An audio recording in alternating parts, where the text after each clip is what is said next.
pursuer of growth. I would Mhm. call it an addict of growth, is one of the questions that I teased earlier. Uh, Well, yeah, yeah. so That's sort of my next question. Um, but I can look at like, oh, the arc of my growth has had that whole thing of what you were just talking about threading through it. Like in some respects, it was sort of like, the boards laid down with a foundation. Everything grew up from that.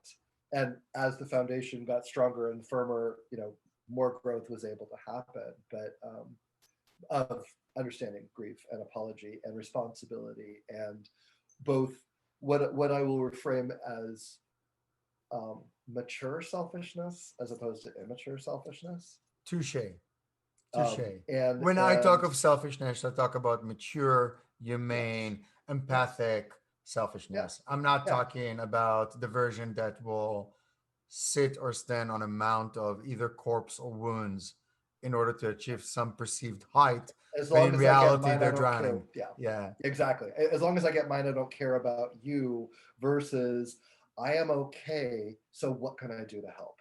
Like I've taken care of mine. So now, how do I show up and be a service? So You my just question. did. That's why I'm here. Literally, I mean, it's not just on this video. I feel like that's circling into your addiction to growth. That is why I'm here. But my question for you was people keeping telling me, hey, you need to grow in this way, and you need to grow in this way, and you need to grow in this way.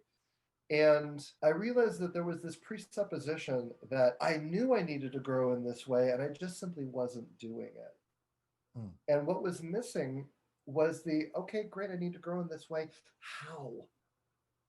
What resources do I have? How do I learn how to get better in this? I recognize that there are a broad variety and increasing with our technological world. But what are some of the ways that you have found? Obviously, there's the school of hard knocks, the things that Yes, life shows you. absolutely. But sometimes there are ways that you learn to grow that you actually seek out. What are the ways that you found that have been most effective for you, Huh. or what have been particularly favorite ways of growing or encouraging growth? I, you know what?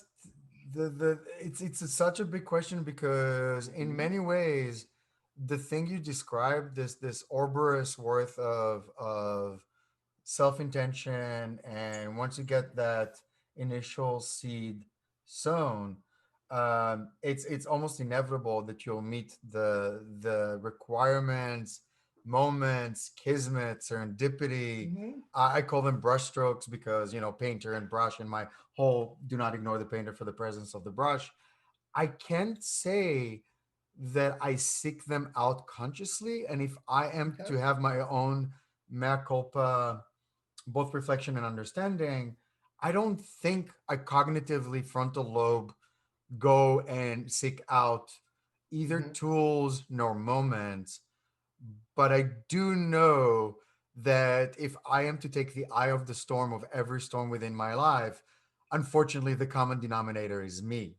So True. if I'm to acknowledge and respect your question, I will say, once I recognize that I'm both a catalyst for others, Mm-hmm. it took me a very long process, much like the coming out initially to your sexual attraction, then your societal acceptance, then your outward Mm-hmm. acceptance, then your second coming out, all those processes. Okay. When I And did then this the with inward growth, acceptance. the what?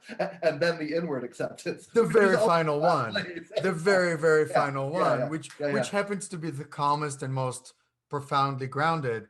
But I will mirror that truth. I recognize that I am a tornado worth of change and chaos and a harbinger of cataclysmic catalysts to others. Mhm. Um, I had at a certain point with the initial coming out of being a catalyst to have the second and third and fourth coming out, which were, oh, Ron, it's you. It's Mhm. just you. Mhm. You cannot be a Tasmanian devil, and I'm talking about the cartoon version of it, without Of course. recognizing you wreak havoc. This is you.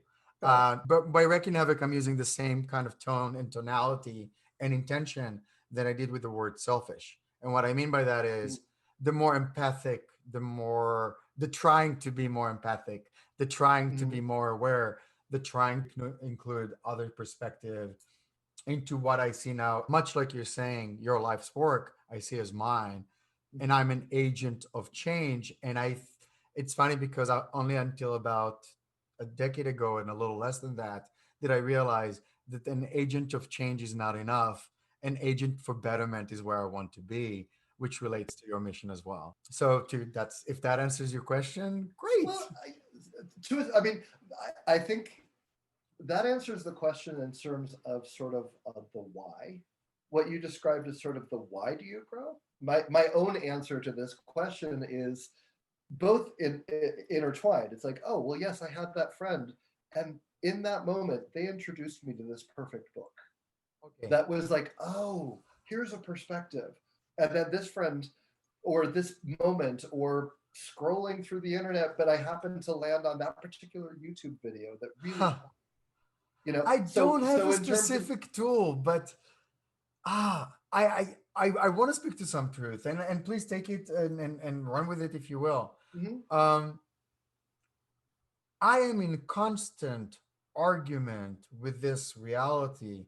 There are almost an endless list of wrongdoings and mhm, hurts that certain systemic oppressions and certain understandings, um, be it between the have and have nots, be it mhm, between sociopathy and empathy, be it between business behavior to human behavior, be it between pain and pleasure, be it between growth and staticness, or stagnation. Yeah. stagnations, growth and stagnation. I am wrathful with any one of these dialogues that I'm having with the reality around me. Is it a core of mine? Yes. Mhm, Did I find ever a tool? I can give a really specific list of, between the four promises to the mhm, alchemist to to even certain animes and video games that I went through mhm. that just scratched the surface Right. of, and to speak to that, by the way, to the tools. I think the geek in me, which is all of me, uh, that consumed endless amount of realities. It's not endless, it's a finite amount, but I consumed dozens of realities through my voracious appetite for other Mhm, realities. And mhm, in reflecting on those, being in a video game, a sci-fi book show or otherwise, or a fantasy book show or otherwise, whatever medium would be it manga or anime, the fact that I consumed so many mhm, worlds and so many premises around so many mhm. worlds, I am starting to look much. I am looking at our current republic democracy, and I'm talking about, not representative democracy, but rather our republic and not the Republican Party. I don't want to even go there. Not happening, not happening. Come back on the But coffee but but roll. but the same way, but to your tool Okay. question, the same way you're reflecting, which is both wonderful because I'm putting the pillars together. The fact that we look at social democracies around the world and we are the first Mhm, democracy and we can borrow from other bazaars and other mhm, buffets and choose our specific dish to make the best of. And we always joke in corporate, it's a joke to me because it's a marketish term, best of breed. mhm, The same exact thing we do with any product or any offering or any go to market that we can now do with democracy when it comes to our society. I have chosen to do that with myself early mhm, on. And to your tool question, I think it's my endless appetite specifically mhm, for other realities that brought me this mhm. other perspective that I now Right. cannot divorce from the ability to look at it differently. There are better Got it. worlds out there. Why can't we do better? Right. Right. So I think what I'm hearing you say, and I have a similar relationship to, in particular, like sci-fi and fantasy places where the novelist and the author has built an entire world around a perspective, whether or not it's the best one or whatever, but it's simply, what if we think of this differently? What does it create? Um, The raison that it d'etre of sci-fi and fantasy. exactly. It was, I mean, and sci-fi is more. It's usually more focused, often around the technology, but often than how the technology uh, frames and Effects or changes. Exactly, exactly. So yes, those have had like deep impact, um, but it always hasn't always been fiction, too. I mean, there's always been, and I think sort of what I'm hearing is that there's also this piece of looking at your life and at least saying, okay, well, that didn't work, or there's dissatisfaction here, or friction, or unhappiness. You know, is there the possibility that it's something? It's not this external world that's wrong. It's something in the way that I'm sitting. So maybe my perspective can shift. uh, You know, you are correct. It is me. It's not the world around me. And right, this rife, conflicted, almost antagonistic relationship I have with the status quo right. is me. I always felt out of place, out of time, and out of even being Hmm. for the lion's share of my life, with very specific anecdotal moments of existential sink. That is the reason I feel unafraid Mm, now to do this with you in this right. channel. That is the reason that this platform is now something I pulled the trigger on without much hesitation. And I'm creating for the first time in my life with an avalanche of desire Mhm. versus a fear of completion, which is a Ah, first, which is an absolute first. I love that. Congratulations. It's Amazing. new. You know, I mean, that's sort of it. Is in some respects now you're sort of doing the thing that's helped you along the way, which is trying to rewrite the script of the world and create the world that looks and feels better. Um, And with great gratitude towards the many moments in which you turned the mirror onto me as I was spouting my nonsense slash reality slash truth onto I don't you, know which what you're talking about. for now this is Little Gay Guide. Welcome to Little Gay Guide.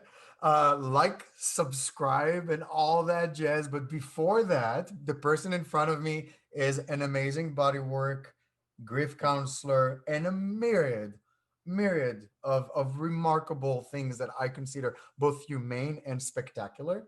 Thank you, James Gerard. Thank you. Thank you, my dear friend. I'm um, really profoundly honored to be part of this project with you. oh, it's the feeling is very Yeah, mutual. yeah, thanks. Love you, my dear. And to the audience out there, kindly yours, Ron.